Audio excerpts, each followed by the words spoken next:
Oke, pertama-tama perkenalkan nama saya Gilbert Cornelius. Dari sini akan menjelaskan tentang komoditas CPO atau minyak kelapa sawit. Nah, di sini ada sumber data untuk slide-slide berikutnya. Saya dapat datanya itu dari BPS, dari PBN, PBS, PR atau Perkebunan Rakyat, dan Kementerian Pertanian. Next, apa itu CPO? CPO itu adalah minyak sawit nabati yang didapatkan dari minyak buah pohon kelapa sawit. Nah, crude palm oil atau minyak kelapa sawit adalah salah satu minyak yang paling banyak dikonsumsi dan diproduksi di dunia. Minyak yang murah, mudah diproduksi, dan sangat stabil ini digunakan untuk berbagai variasi makanan, kosmetik, produk kebersihan, dan juga bisa digunakan sebagai bahan bakar biodiesel atau biofuel. Nah, di sini ada nilai tambah CPO. Yang pertama itu udah jelas menambah devisa negara. Terus berkontribusi sebesar 48% dari produksi CPO dunia dan menguasai 52% pasar ekspor minyak sawit. Lalu memberikan kontribusi signifikan bagi Indonesia karena sebagai produsen dan eksportir terbesar di dunia. Sektor ini mampu menyerap tenaga kerja mencapai 21 juta orang baik secara langsung maupun tidak langsung. Lalu ada yang ketiga, Indonesia berpeluang menjadi pusat industri sawit global untuk keperluan pangan, non-pangan, dan bahan bakar terbarukan. Oke. Penjabaran asal komoditas CPO. Nah, di sini ada sejarah sawit di Indonesia. Pertama saya akan menjelaskan sejarahnya dulu. Kelapa sawit ini dulunya berasal dari Afrika Barat. Lalu masuknya tanaman ini pertama kali dibawa oleh pemerintah Hindia Belanda pada tahun 1848. Nah, awal mulanya itu kelapa sawit itu cuma dibawa 4 batang. Terus ditanamnya di Kebun Raya Bogor. Nah, perintis usaha kelapa sawit pertama Indonesia itu adalah Adrian Halet. Lalu, perkebunan pertama berlokasi di pantai timur Sumatera, dulu dikenal dengan nama Deli dan wilayah Aceh. Lalu di sini ada produksi dan luas kelapa sawit berdasarkan provinsi. Nah, di sini ada grafiknya, bisa dilihat. Area perkebunan kelapa sawit terbesar di 26 provinsi, sorry Pak, yaitu seluruh provinsi di Pulau Sumatera, Kalimantan, Provinsi Jawa Barat, Banten, Sulawesi Tengah, Sulawesi Selatan, Sulawesi Tenggara, Sulawesi Barat, Gorontalo, Maluku, Maluku Utara, Papua, dan Papua Barat.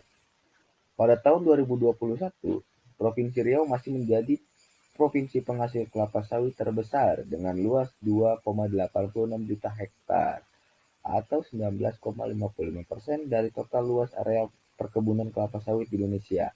Dari luas tersebut, Provinsi Riau menghasilkan 8,96 juta ton CPO. Next. Nah, di sini ada contoh, bukan contoh sih, di sini ada data produksi minyak sawit menurut status pengusahaan dan provinsi. Nah, di sini bisa dilihat ya, datanya menurut pengusahaan di tahun 2021 itu ada 61% perkebunan besar swasta, lalu 34% perkebunan rakyat, dan 5%-nya perkebunan besar negara. Nah, lalu ada yang menurut provinsi di tahun yang sama 2021 juga. Pertama itu ada provinsi lainnya 32%, Riau 20%, Sumatera Utara 12%, Kalimantan Tengah 16%, Kalimantan Timur 8%, dan Kalimantan Barat 12%. Nah, di sini ada grafik sumbangsi ekspor dan impor. Ini ada yang pertama grafik sumbangsi pendapatan ekspor. Ini di tabelnya, maaf, di grafiknya sudah dijelaskan. Bisa dilihat berdasarkan tabel ekspor minyak sawit selama tahun 2017 sampai tahun 2019 cenderung mengalami peningkatan. Namun, pada tahun 2020 sampai 2021, volume ekspor minyak sawit mengalami penurunan. Ini datanya bisa dilihat tahun 2017 ya segitu terus di tahun 2019-nya meningkat. Tapi dari 2019 sampai 2021 turun. Oke, next. Ini ada grafik sumbangsi pengeluaran impor. Nah, ini udah jelas lah ya. Ada di grafiknya gambarnya kayak gimana. Juga ketebaklah datanya kayak gimana. Berdasarkan grafik volume impor minyak sawit selama periode tahun 2017 sampai 2021 cenderung mengalami penurunan, kecuali pada tahun 2019 yang mengalami peningkatan secara drastis. Total volume impor minyak kelapa sawit pada tahun 2019 tercatat sebesar 93,56 ribu ton. Next, ini ada penjelasan sumbangsi ekspor. Yang pertama ada menjadi penyumbang terbesar di negara. Indonesia sebagai produsen minyak sawit utama menguasai 55% pangsa pasar dunia, berkontribusi menuntaskan kemiskinan dengan menciptakan 16 juta lapangan pekerjaan, mendukung program biodiesel B30. Pemerintah pada tahun 2021 dengan target alokasi penyaluran sebesar 9,2 juta kilo. Lalu yang terakhir, menyediakan energi baru serta mengurangi ketergantungan Indonesia terhadap energi fosil dan minyak bumi. Ini ada sumbangsi impor. Yang pertama, mengembangkan kelapa sawit, berkelanjutan antar negara, memenuhi permintaan dalam negeri, dan menambah devisa negara. Oke, di sini ada tujuan ekspor dan impor. Pertama ada ekspor, yaitu meningkatkan keuntungan perusahaan, memperluas pasar dan mengembangkannya di pasar global, dan membantu produsen yang ada di dalam negeri. Yang kedua ada impor, membangun hubungan baik dengan negara lainnya, memenuhi kebutuhan negara, dan mendukung stabilitas negara. Oke, next, yang nilai ekspor. Berdasarkan grafik, volume ekspor minyak kelapa sawit atau CPO hingga April 2021 mencapai 8,59 juta ton atau meningkat 4,15% dibandingkan tahun lalu pada periode yang sama. Selain itu, nilai ekspornya pun naik hingga 50,03%. Pada 2020, volume ekspornya menurun sebesar 7,50% dibandingkan tahun 2019. Namun nilai ekspornya naik sebesar 18,45%. Bisa dilihat di sini ada grafiknya. Oke, biar nggak terlalu lama, jadi bisa dilihat sendiri lah ya, teman-teman. Oke, next di sini ada negara tujuan ekspor. Nah, di sini di gambar itu ada India. India itu yang pertama ya, guys.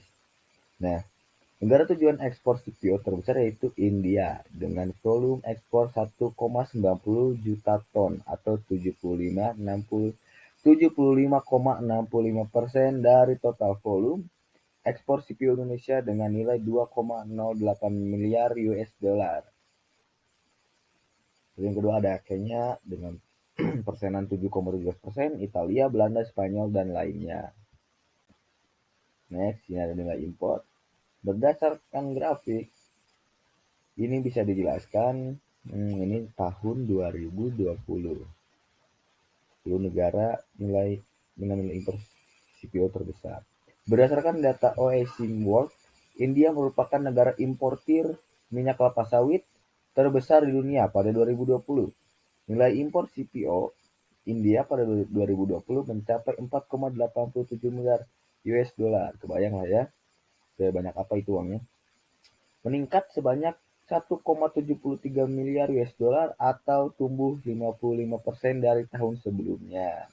Nilai impor CPO India tersebut porsinya mencapai 44,62% minyak dari total 44,62% dari total nilai perdagangan minyak sawit dunia yang berjumlah 10,91 miliar US dollar pada 2020. Ini dari Lokadata. Nah, ini ada pertumbuhan ekspor di tahun 2016 sampai 2020. Oh ya,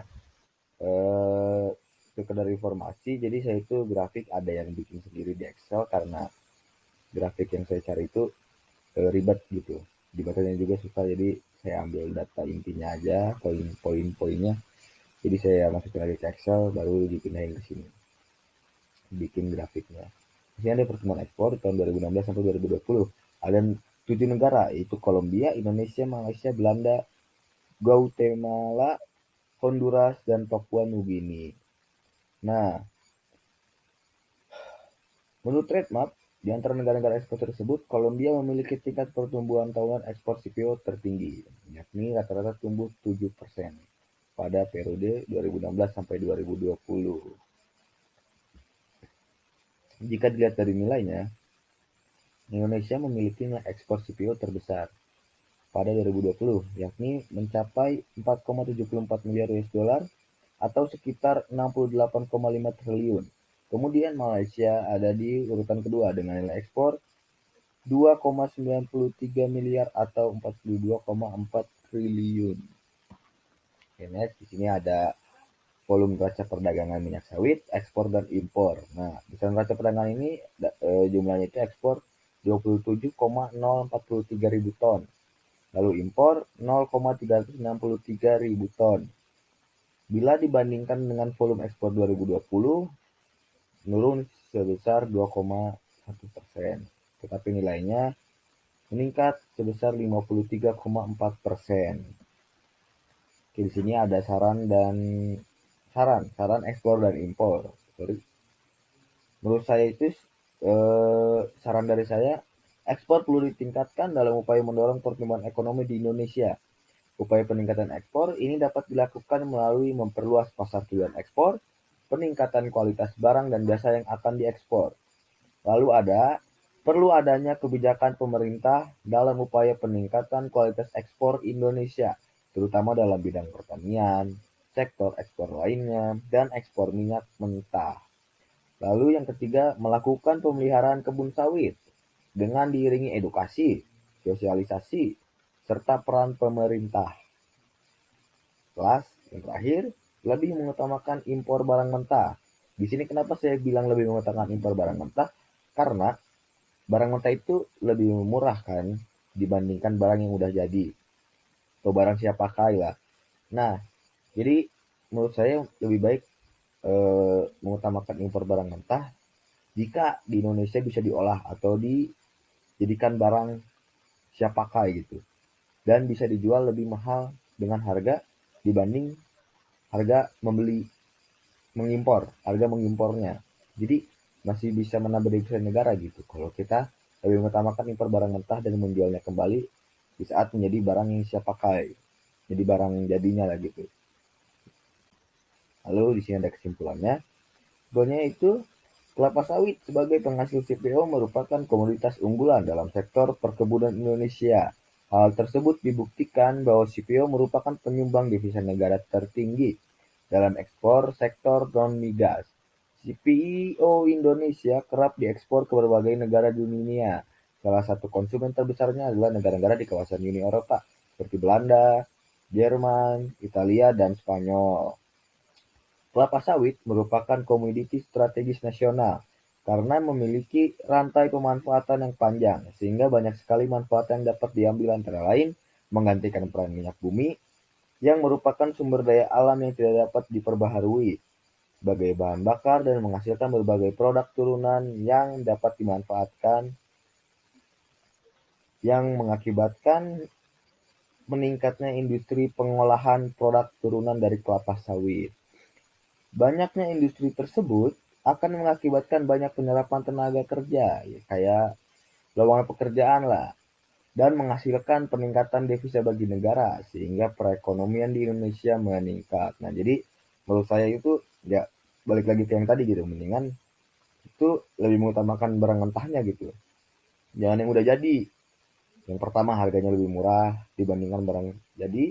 Terus yang kedua bisa mempekerjakan ini rakyat-rakyat di Indonesia gitu dengan bekerja sebagai tenaga kerja yang mengolah barang mentah itu menjadi barang siap digunakan, siap pakai, dan lain-lain lah.